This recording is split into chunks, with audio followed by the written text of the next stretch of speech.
আসসালামু আলাইকুম, hello viewers, welcome back to my channel. চলে আসলাম নতুন আরেকটা ভিডিও নিয়ে আপনাদের সাথে কিছুক্ষণ আড্ডা দিতে। আশা করি সম্পূর্ণ ভিডিওটি জুড়ে আপনারা আমার সাথেই থাকবেন। ভিউয়ার্স, নানান ঝামেলা ও ব্যস্ততার জন্য গত 2 দিন কোনো ভিডিও আপলোড করতে পারিনি।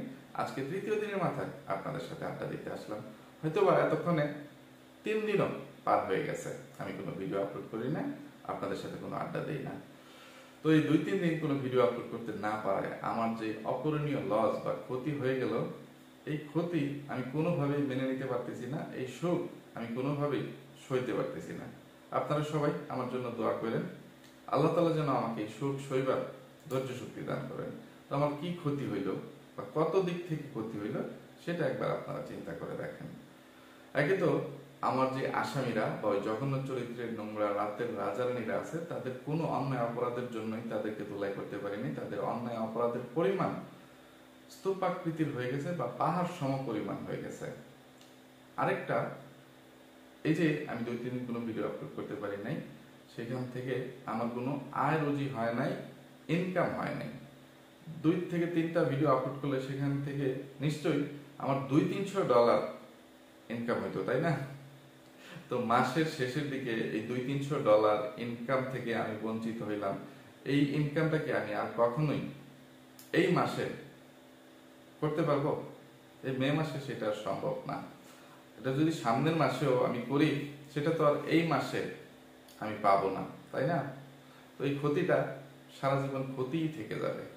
তো কি কারণে আমি ভিডিও আপলোড করতে পারি নাই সেটা আগে আপনাদেরকে বলি। এর মধ্যে প্রাকৃতিক দুর্যোগ আছে বা যান্ত্রিক গোলযোগ আছে এবং পারিবারিক একটু ঝামেলা বা ব্যস্ততা বা কি বলবো আনুষ্ঠানিকতা। আমার ভাতিজার বিয়ে গেছে, সেখানে একটু একটু না অনেকটা ব্যস্ত ছিলাম। আর ভাতিজার বিয়েতেও কোনো কিছু ভিডিও করি নাই, শেয়ার করার মতো পরিবেশ ছিল না। কারণ আমি অধিকাংশ সময় আমার ফ্যামিলিগত অনেক কিছুই আপনাদের সাথে শেয়ার করি না, সেটা শেয়ার করা সম্ভব হয়ে ওঠে না। যেহেতু আমাদের পরিবারের প্রায় অধিকাংশ মহিলারা বা সবাই পর্দার মধ্যে থাকে, তারা কেউ ক্যামেরার সামনে আসতে চায় না, সেই জন্য সব জায়গায় ক্যামেরা চালুও করা যায় না, বা আমি সেটা চাইও না। কারণ আমি এখনো পর্যন্ত আমি ইউটিউবে আত্মপ্রকাশ করার পর থেকে আমি আমার স্ত্রীর চেহারাটা পর্যন্ত আপনাদেরকে দেখাইনি। তো সেখানে আমার স্ত্রীর মতো আমার অন্যান্য ভাবিরাও আছে বা অন্যান্য আরো আত্মীয় স্বজনরা আছে, মহিলারা আছে, মা খালারা আছে। এছাড়া আমার যে ভাতিজার শ্বশুর বাড়ি সেই দিকের আত্মীয় স্বজনরাও আছে। আবার ভাতিজা মাওলানা বা মাওলানা লাইনে পড়াশোনা করতেছে, হাফেজ হয়ে গেছে অনেক আগে। এই তো কিছুদিনের মধ্যে ফুল মাওলানা হয়ে যাবে বা মাওলানা পাশ করে ফেলবে। এখনো পড়ালেখা চলমান। তো এর মধ্যে বিয়ে শাদী করিয়ে ফেলছি, বা আমার বড় ভাই, সবার বড় ভাই, তার ছেলেকে বিয়ে শাদী করিয়ে ফেলছে। তো মাদ্রাসা লাইনে পড়াশোনা করা একজন মাওলানার বউ, সেও পর্দাশীল হবে। তো তার চেহারা বা আমার পরিবারের অন্যান্য মহিলাদের কারো চেহারাই যেহেতু দেখাইতে পারবো না, সেখানে ক্যামেরা ইচ্ছা করি আর চালু করি নাই বা সেই ভিডিওগুলো আপনাদের সাথে শেয়ার করি নাই। আর এইসব ব্যস্ততার মধ্যে আমার আসামিদের কেউ ধুলাই করার সময় সুযোগ পাইনি। যদিও গতকালকে ভিডিও আপলোড করার ইচ্ছা ছিল, কিন্তু গতকালকে আমাদের দিকে যেই পরিমাণ বৃষ্টি সকাল থেকে রাত পর্যন্ত, আর আমি যেহেতু গরিব মানুষ, টিন শেড বিল্ডিং এ থাকি, বসবাস করি, টিনের চালে, আমি অবশ্য এখন যেখানে বসে কথা বলতেছি ওইটুকুর উপরে ছাদ আছে, কিন্তু পাশের ঘরগুলোতে টিনের চাল। তো টিনের চালে বৃষ্টির শব্দ, এটা খুবই ভালো লাগে। অনেকে যারা শহরে থাকেন তারা খুব মিস করেন এই জিনিসটা। কিন্তু বৃষ্টির শব্দে আমার ভিডিও বানাইতে একটু অসুবিধা হয়েছে, বা কারেন্ট ছিল না, বৃষ্টি, মোবাইলের চার্জ ছিল না, নানান কিছু কারণে গতকালকে হাতে সময় থাকার কারণেও আমার কোনো আসামিদেরকে আমি ধুলাই করতে পারি নাই। আর একটু আলসেমিও করছি, অনেক টায়ার্ড বা ক্লান্ত হয়ে যাওয়ায় একটু তাড়াতাড়ি ঘুমিয়ে গেছি গতকাল। এত এত সমস্যা, এটা সেটা। আর আমি আমার আসামিদেরকে বা ওই জঘন্য চরিত্রের রাতের রাজারানীদেরকে এই পর্যন্ত তাদের যত নষ্টামি নোংরামির জন্য যত কঠিন ভাবে ধুলাই করি না কেন, আজও পর্যন্ত তাদের কি কোনো লজ্জা শরম হয়েছে আর আদৌ ভবিষ্যতে জীবনে কোনোদিন হবে কিনা তারও কোনো গ্যারান্টি নেই। গ্যারান্টি নাই বলতে এইটুকু গ্যারান্টি আছে যে হবে না, হবে কোনো গ্যারান্টি নাই, কিন্তু হবে না এই বিষয়ে মনে হয় গ্যারান্টি দেওয়া যায়। যে তারা যেই পরিমাণ নির্লজ্জ, বেহায়া, নিকৃষ্ট ও জঘন্য চরিত্রের রাতের রাজারানী, তারা পৃথিবীর সবচেয়ে কঠিন শাস্তির সম্মুখীন হইলেও, কঠিনভাবে অপমানিত লাঞ্ছিত হইলেও তারা তাদের চিটারি বাটপারি, প্রতারণা, নষ্টামি, নোংরামি, বেহায়াপনা কখনোই বন্ধ করবে না। এত সহজে মানে টাকা ইনকাম করার পথ মানে কেউ বন্ধ করে দেয়, এ করে দেয়? তাদের অন্যায় অপরাধের কথা চিন্তা করেই আমার ব্রেনের ভিতরে কেমন মানে অ্যাডাক্স হয়ে যেতেছে গা, তার তোর সিরা যেতেছে গা। আজকে 2 থেকে 3টা আসামি বা রাতের রাজা রানীর অন্যায় অপরাধের বর্ণনা দিয়ে তাদেরকে ধোলাই করার চেষ্টা করব। আজকে ধোলাইটা কাকে দিয়ে শুরু করি? আমার আসামিগুলো কাকে কাকে চিন্তা করে রাখছি, বেছে রাখছি। দেখেন, বিল্লু নাপিত, ওই চিকামুখা বিল্লু নাপিত, মানুষের বাচ্চা, কুলাঙ্গার দেশি কুত্তা, মুখোশধারী শয়তান, ভণ্ড, বাচাল, দাঁতের বাগান।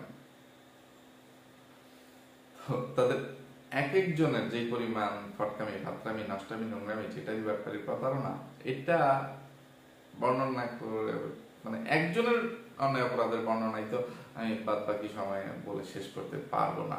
3 জনেরটা কখন বলবো? এরপরেও নামের উপরে জুতা পিটা, ছাটা পিটা বা দোলাই। এই যে বিল্লু নাপিত তার বউ নিয়ে, তার মা নিয়ে যে নাটক সিনেমা শুরু করছে, আর আপনারা তাদের এইসব নাটক সিনেমাকে মানে সাদরে গ্রহণ করছেন। তাদের সব নাটক সিনেমা অভিনয়ে আপনারা গা ভাসিয়ে দিচ্ছেন। তাদের এইসব চিটারি বাটপারি, প্রতারণা, নষ্টামি, নোংরামি, বেহায়াপনা দেখার জন্য হুমড়ি খেয়ে পড়ছেন। এগুলো দেখে মেজাজও খারাপ হয়, আফসোস হয়। আপনাদের মানে অনেক কঠিন ভাষায় কিছু বলতে ইচ্ছা হয়। আর কবে আপনাদের বিবেক জাগ্রত হবে, আপনাদের চোখ থেকে টিনের চশমাটা সরবে? কোয়েঞ্চেন দিহি। আমার মনে হয় না, আমার একদম সম্পূর্ণ বিশ্বাস, ইংরেজরা এই যে প্রায় 200 বছর আমাদের দেশটা শাসন করছে, তারা এইসব মানে এই ক্যাটাগরির যেসব চিটার বাটপার আছে, এইগুলো নমুনা দেখে আমাদের দেশ থেকে তারা পালিয়ে গেছে। তারা নিজেরা নিজের সেফটির জন্য এই দেশটা ত্যাগ করে মানে ছেড়ে দিয়ে, যে সাইরা দিমা কাইন্দাবাসি, এখানে আর থাকা যাবে না, এই দেশটা আমাদের জন্য মানে থাকার আর উপযুক্ত না। মানে এই জন্য যে কখন মানে এই বাঙালিদের কটুচালে, ক্রিমিনালিতে, চক্রান্ত, ষড়যন্ত্রে লিপ্ত হয়ে তারা ক্ষতিগ্রস্ত হয়, তাদের প্রাণ নাশের মানে আশঙ্কাও থাকে, বা আর্থিক ক্ষতি, মানহানি, সামাজিক ক্ষতি, সব দিক থেকে চিন্তা ভাবনা করে যে বাঙালি যে পরিমাণ ক্রিমিনাল হয়ে গেছে, যে পরিমাণ চিটার বাটপার, সব বাঙালি কথা গায়ে লাগাবেন না। ওই যে কিছু চিটার বাটপার, ভণ্ড, প্রতারক, নির্লজ্জ, বেহায়া, নিজের স্বার্থের জন্য যেভাবে মানে এই যে অভিনয় করে বা নষ্টামি নোংরামি করে, সবকিছুর পরেও ইংরেজরা ভদ্রলোক, তারা সভ্য জাতি, এটা তো মানতেই হবে, তাই না? তো এই সব ফকির, মিসকিন, ছোট লোক, ইতর, বদমাইশ, চিটার বাটপারদের মানে ক্রিমিনালের সাথে হয়তো বা ইংরেজরা কুলিয়ে উঠতে পারতো না। সোজা কথা, এইসব চিটার বাটপার, ভণ্ড, প্রতারক শ্রেণীর বাঙালিদের এসব কিছু নমুনা দেখে তারা বলছে যে আর এখানে থাকা যাবে না, আমরা আখের গুছিয়ে আমাদের দেশে চলে যাই। আমাদের যতটুকু শাসন করার ছিল, এখান থেকে লুটে ফুটে নেওয়ার ছিল সম্পদ, সেগুলো আমরা নিয়ে নিছি। আমরা অন্তত পক্ষে এখন নিজেদের জান বাঁচাই বা মান বাঁচাই। এই জন্য এই ব্রিটিশরা বা ইংরেজরা এই দেশ ছেড়ে চলে গেছে। যুদ্ধ ছাড়াই কিন্তু তারা দেশ থেকে চলে গেছে, তাই না?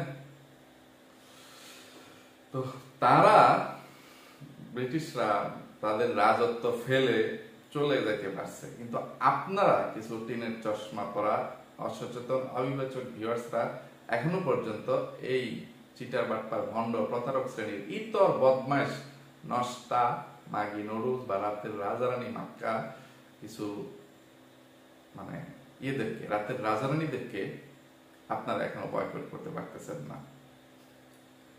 আপনাদের কি মান সম্মানের ভয় নাই? বা তাদের এইসব মানে নষ্টামি নোংরামি দেখে আপনাদের ইয়ের মধ্যেও চরিত্রের মধ্যে এগুলো মানে লেগে যেতে পারে, আপনাদের মস্তিষ্ক সহজ সরল মস্তিষ্ক ক্রিমিনালি মস্তিষ্কে পরিণত হয়ে যেতে পারে, আপনাদের ভবিষ্যৎ প্রজন্ম এদের ইয়েতে এসে আপনারা একদিন 2 দিন 3 দিন দেখবেন হঠাৎ আপনাদের পরিবারের অন্য কোনো সদস্য সহজ সরল কোনো সদস্য তাদের ভিডিও দেখে এসব নষ্টামি নোংরামি শিখে ফেলবে, এখান থেকে অনুপ্রাণিত হয়ে তারা পরকীয়ায় লিপ্ত হবে বা চিটারি বাটপারি প্রতারণায় লিপ্ত হবে।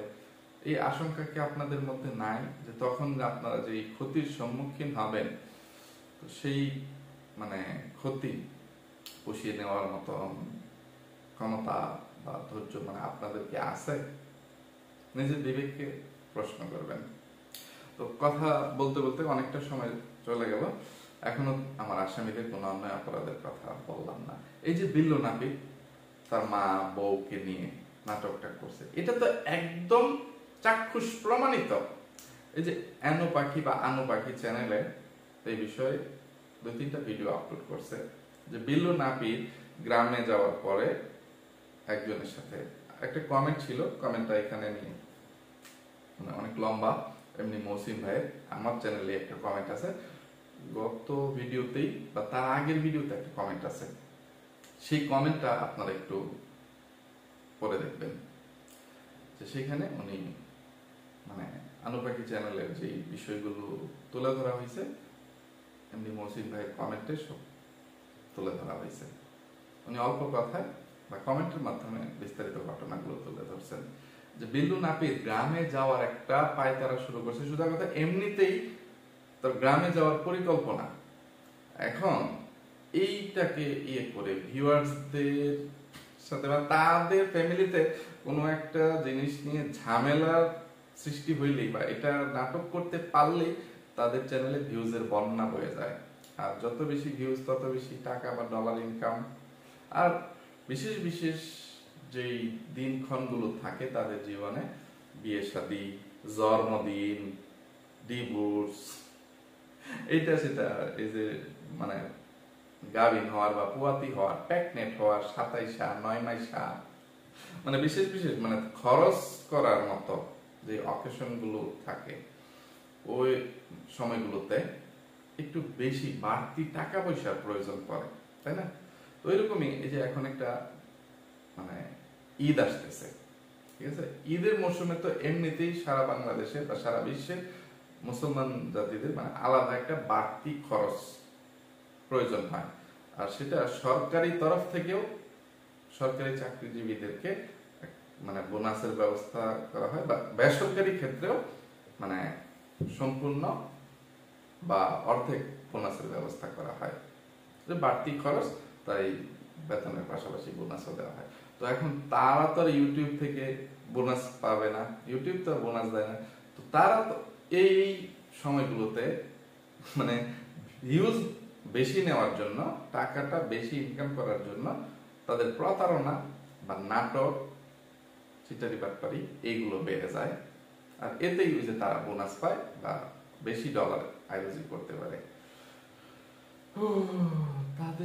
তাদের ক্রিমিনালি দেখলে আমার মনে হয় ব্রিটিশরা তো পালাইছে, ইবলিশ শয়তান যে আছে না, সেও মনে হয় তাদেরকে গুরু মানে। তাদের মস্তিষ্ক মানে এতটাই মানে ক্রিমিনালি মস্তিষ্ক, মানে এটা আমার আপনার চিন্তার বাইরে। আর এর মধ্যে সবচাইতে তীক্ষ্ণ বা ক্রিমিনালি মাইন্ড কার?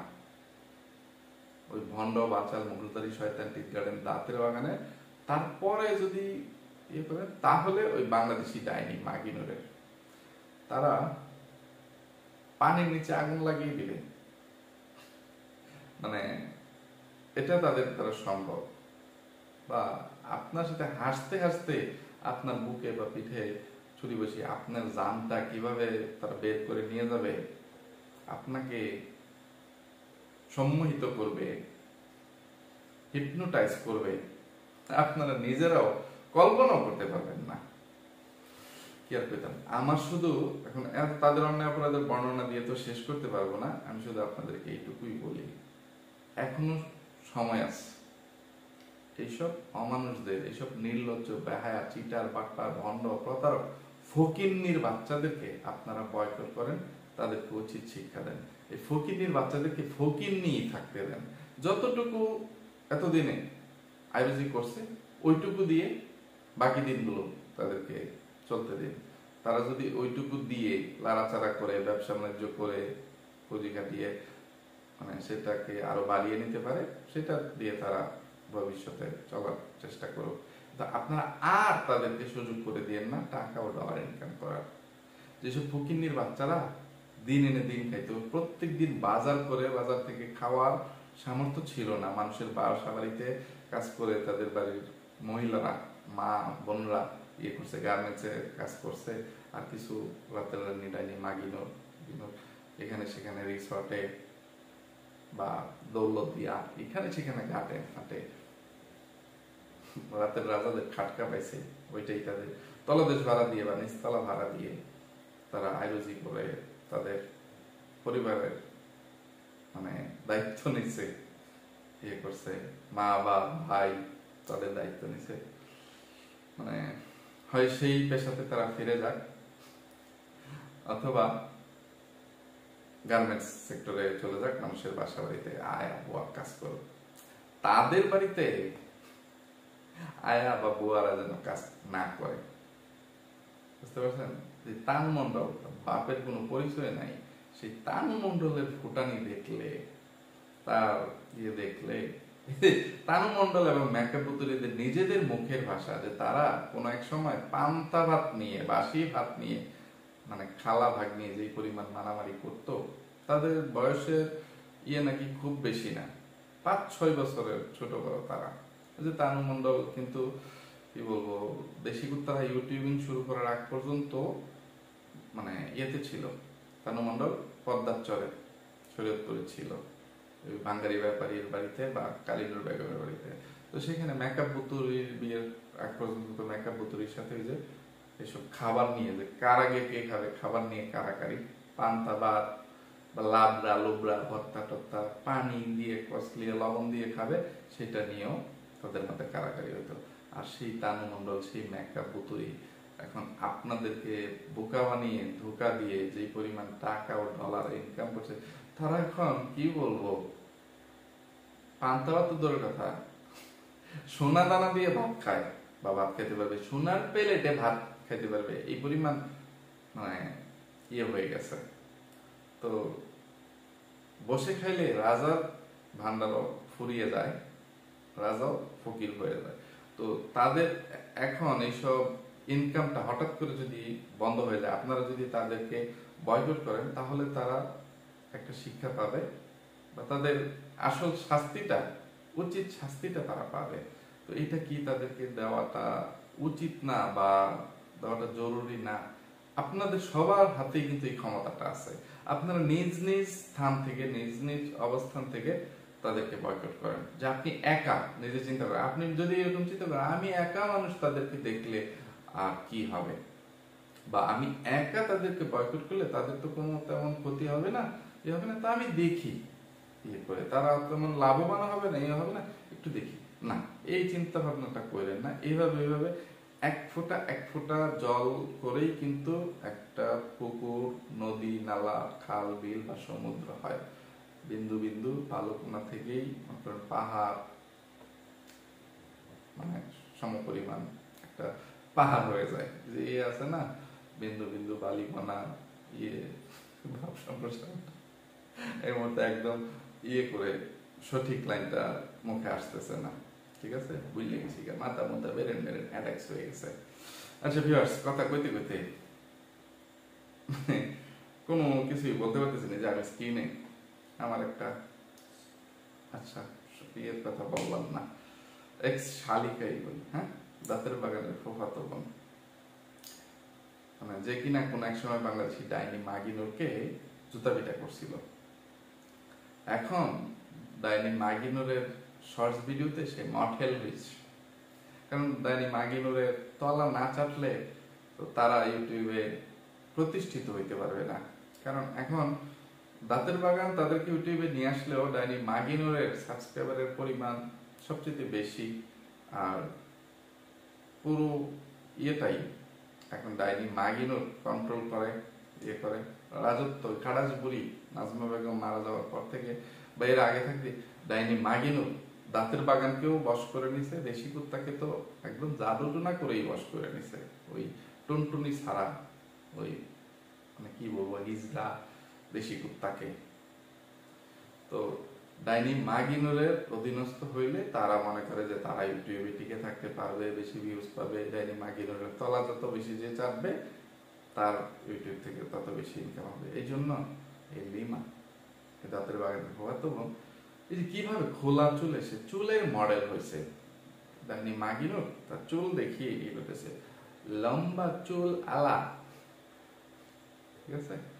এইভাবে একটা মেয়ে বা মহিলা তার চুল দেখালে তার শাস্তি কি ইসলামে? তোমার চুল যতই লম্বা থাকুক, একে আমার মনে হয় এত লম্বা চুল রাখাও ইসলামে মনে হয় নিষেধ করা আছে, হাদিসে নিষেধ করা আছে। আর সেটা তো লম্বা লম্বাই, তারপরে ওই যে চুল ঢেকে রাখাটা একদম ফরজে আইন মহিলাদের জন্য। আর চুল ঢেকে রাখার কি শাস্তি সেটা তো আপনারা নিশ্চয়ই প্রত্যেকটা মুসলমান নরনারীরাই জানেন। তো এভাবে উড়িয়ে উড়িয়ে তার চুল দেখিয়ে দেখিয়ে ফুটানি করতেছে, আর সে মঠেল হয়েছে, কি আর বলবো, ধিক্কার দিতে ইচ্ছা করে। আল্লাহ বাঁচাইছে। দাঁতের বাগানের সাথে আমার যখন ব্রেকআপ হয়ে যায়, মানে এটাকে তো আমি ছোট বউ বলে রাখতাম, বা সে আমার সাথে অনেকদিন কথা বলতো। আমি মানে এই পরকেরানি সাগিনুরকে না করে তাকে যদি শুধু বলতাম যে দাঁতের বাগান আমাকে যে কষ্ট দিছে, যে আসো তুমি সেই কষ্টটা করে দাও, কমিয়ে দাও, বা তোমাকে বিয়ে করে মানে সেই শূন্যতাটা করে নেই, সেও রাজি হয়ে যেত। কিন্তু আমি তো ওই যে দিন শেষে যারা সামান্য স্বার্থের লোভে নিজের আদর্শ বিকিয়ে দিতে পারে বা নিজের চরিত্র মানে বিসর্জন দিতে পারে, একটা রাতের রানী মাগিনুরের মতন, একটা ভাটখেতের রানী ডাইনি মাগিনুরের মতো, ইবলিশের রানীর মতো একটা জঘন্য মাগিনুরুসের কাছে তার কোনো আছে, তো সেইখান থেকেও বেঁচে গেছি যে এই ঝুঁকিটা আমি নেই নাই বা এই চিন্তা ভাবনাটা করি নাই। এই জন্য আল্লাহ তাআলার কাছে লাখো কোটি শুকরিয়া। আচ্ছা, দাঁতের বাগানটা দিয়ে শুরুটা করি। এই চিটার আজকে যে ভিডিওটা আপলোড করছি, যে আম্মুর জিনিসগুলো আস্তে আস্তে সব বাড়ি থেকে বের হয়ে যাচ্ছে, এটা ছিল থাম্বনেল আর টাইটেল, যে মায়ের জিনিসগুলো এভাবে আস্তে আস্তে শেষ হয়ে যেতে দেখা যে কি কষ্টে তা একমাত্র আল্লাহ ভালো জানেন। মানে আমি তার এই ভিডিওটা দেখিনি, কারণ এর আগেই যেই চিটারিগুলো করে গেছে, যে ফটকামি ফাতরামি প্রতারণা করে গেছে, ওইগুলোর জন্য ধুলাই করেই তো শেষ করতে পারবো। তো এখানে নিশ্চয়ই সে এরকমই কিছু বলে, আবার তাদের তো আবার টাইটেল থাম্বনেলের সাথে কোনো বাস্তবতার মিল থাকে না, কি বলে না বলে, এটা দেখে তারপরে ধুলাই করবো, ঠিক আছে। আপাতত বাদই দেই, বুঝে গেছি, এরপরেও বললাম না। কিন্তু এর আগের দিন বা মানে দেখি কোন ভিডিওটা দিয়েছে, হ্যাঁ এর আগের দিন ভিডিও যেটা আপলোড করছে, আম্মু কাছ থেকে পাওয়া শেষ উপহার আমার জীবনে এটাই ছিল। আম্মুর কাছ থেকে না, আচ্ছা ধরে নেই যে আম্মুর কাছ থেকেই, ঠিক আছে। তার মা খাড়াস বুড়ির কাছ থেকে পাওয়া শেষ উপহার তার জীবনে এটাই ছিল। পাবলিক সবাই কত উপহার দিল, প্রশ্ন হচ্ছে না। থাম্বনেলটা দেখেন, তানু মণ্ডল, ভাইয়া, ভাবি আর আম্মু এবার আমাকে কি কি গিফট করলো, পাবলিক দেওয়া শেষ উপহার। এইসব ফটকামি ফাতরামি নষ্টামি নোংরামি চিটারি বাটপারি প্রতারণা দেখলে কার মেজাজটা ঠিক থাকে কোয়েঞ্চেন দেখি। আচ্ছা সব বাদ, তার এই যে তার মরা মাটাকে, তার খাড়াস বুড়ি মাটাকে মানে টেনে নিয়ে আসলো, যে তার মা তাকে কি উপহার দিল, এইটার জন্য তাকে যদি আমি কয়েকদিন ধুলাই করি, জুতা পেটা চার পেটা ট্যাঙ্গাই কলাবাস ডিম থেরাপি মরিচ বাটা দিই, এটা আমার কোনো অন্যায় হবে? সে কেন তার মাকে টেনে আনবে? তার মা অক্কা পাইছে, পটল তুলছে বা মরিচ তুলবার গেছে, মারা গেছে, তো তার মা কিভাবে এসে তাকে উপহার দিল? তার মা কি কারণে ইয়ে করছে, ওই যে তার মা রেখে যাওয়া কিছু শাড়ি, থ্রি পিস, এটা সেটা ছিল, তো সেখান থেকে সে কয়েকটা থ্রি পিস নিছে, দুইটা থ্রি পিস নিজে নিয়ে নিছে, দুইটা ডাইনি মাগিনুকে দিছে, দুইটা তানু মন্ডলকে হয়তো বা দিছে, একটা তার ফুফাতো নিজে লিমাকে দিছে, একটা তার ফুফুকে দিছে, তো এইটা তার মায়ের কাছ থেকে সে উপহার পাইছে বা তার মা তাকে উপহার দিছে। এই যে একটা রাতের রানী, একটা মাগি নুরুলসে বাচ্চা, ভণ্ড বাচাল মুগুরদারি শয়তান, টিন গার্ডেন দাঁতের বাগান, এইরকম একটা ফটকামি করে যে তার মাটাকে ধুলাই খাওয়াইলো। এখন তার মাটাকে খারাস বলি, আমি শুধু এইটুকু বলতে পারি না যে তাদের জন্মে সত্যি সমস্যা আছে, তাদের মা নষ্টমী নোংরামির ফলে তাদের দুইটা ভাই বোনকে জন্ম দিয়ে গেছে, তাদের মানে জন্মের কোনো ঠিক নাই। কোন মৃত মানুষ কাউকে কোনো কিছু উপহার দিতে পারে? আমার মা বাবা তারা যদি কোনো কিছু রেখে যায়, তখন সেই জিনিসটা আমি ভোগ করি বা সেটা আমি পাই নেই আমার ভাই বোনদের কাছ থেকে, তো সেইটা তো ভাগ বন্টনের মাধ্যমে আমি ওয়ারিশ সূত্রে মালিক, হয়তো সবাই মালিক, আমি যতটুকু পাবো ততটুকু নিব, বা অনুযায়ী কেউ যদি আমাকে একটু বেশিও দিয়ে দেয়, যে আচ্ছা খুশি হয়ে তুমি ছোট, তোমাকে একটু বেশি দিয়ে দিলাম, তুমি তোমার পছন্দ মতো নাও, তোমার কতটুকু লাগবে, এই জিনিসগুলো জায়গা জমি টাকা পয়সা কেউ দিয়ে দিত না, ঠিক আছে, সবাই তখন সেটা চিনে। কিন্তু যে জামা কাপড় বা অন্যান্য জিনিসপত্র এটা সেটা মানে এগুলো সবকিছুই ওয়ারিশ সম্পত্তির মধ্যে পড়ে। তো দাঁতের বাগান তার ওয়ারিশ সূত্রে কিছু জিনিস পাইছে ভাগদান, এমন না যে সে সব নিয়ে নিছে, ডাইনের মাগিনোকে দুইটা দিছে, তানু মন্ডলও পাইছে বা তানু মন্ডলকে দিতে হয়েছে, দাঁতের বাগান নিছে। এরপরে দাঁতের বাগান কেন এই ওয়ারিশ সূত্রে পাওয়া জিনিসটাকে তার উপহার হিসেবে মা তাকে দিল, মানে সাথে তানু মন্ডল দিল, তানু মন্ডলও তাকে যে দেশে যাওয়ার পরে মানে তার তানু মন্ডলের সামসামি করার জন্য, তলা ছাটার জন্য তানু মন্ডল দুইটা থ্রি পিস দিছে বা তিনটা যাই হোক দিছে। দেশি কুত্তা কি বলবো, দাঁতের বাগান নিজেই অনলাইন থেকে মানে কিছু দুইটা থ্রি পিস অর্ডার দিছিল, সেটা দেশি কুত্তা রিসিভ করছে, তো দেশি কুত্তা শেষ পর্যন্ত দাঁতের বাগানের কাছ থেকে আর টাকাটা নেয় নাই, বলছে আচ্ছা ঠিক আছে আমি আর তোর কাছ থেকে টাকা নিব না, এটা আমার তরফ থেকে গিফট, সেটাও মেনে নেওয়া যায়। কিন্তু তার মা কেন মানে এখানে কেন কোন যুক্তিতে টেনে নিয়ে আসলো ভিউয়ার্স? তো এই জন্য সোজা কথা আমার মানে বলতে ইয়ে হয় না, দ্বিধাবোধ হয় না বা খারাপও লাগে না যে এদের মা একটা খারাস বুড়ি এবং একটা নষ্টা মহিলা ছিল, একটা দুশ্চরিত্রা নোংরা মহিলা ছিল, মাগি নুডলস ছিল। নুডলসটা কেন বলতে পারেন সেটা আপনারা আশা করি বুঝে নিতে পারতেছেন, ঠিক আছে।